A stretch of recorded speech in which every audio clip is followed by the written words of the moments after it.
Welcome to Win the Day from Back to the Bible. I'm your coach, Pastor Nat, and today we're going to talk about God's role in your decisions.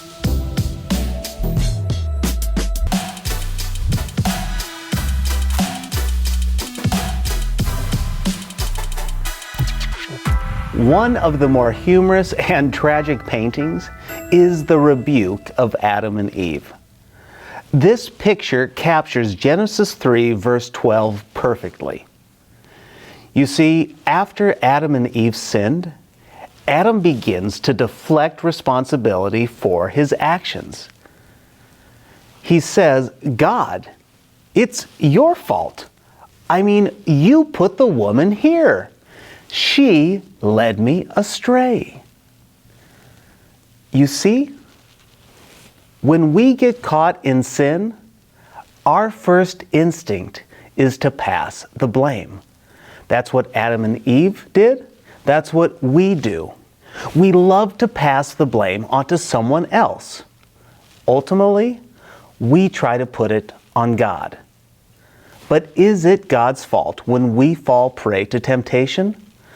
James will answer this very question in James chapter 1, verse 13. No one undergoing a trial should say, I am being tempted by God, since God is not tempted by evil, and He Himself doesn't tempt anyone. James seems to have this past event from Genesis 3 at the forefront of his mind. And perhaps, maybe it's just the pastor in him, because he's preparing for those excuses of those in his care. I mean, as a pastor, I can't tell you how many times I've heard, but you don't get it, it's not my fault. I mean, God put me in that situation. It must have been His will if I stumbled. Well, James here says, just stop right there. No one can say that God is to be blamed for your temptation. God tempts no one. One commentator said, to say such a thing is anathema. So why is this illogical, and why is this so offensive to God? It's because God cannot be tempted by evil. God cannot and will not tempt anyone. Instead, we must take responsibility for our sins, and better yet, choose to find a way out. Paul wrote in 1 Corinthians 10, verse 13, no temptation has come upon you, except what is common to humanity. But God is faithful. He will not allow you to be tempted beyond what you are able.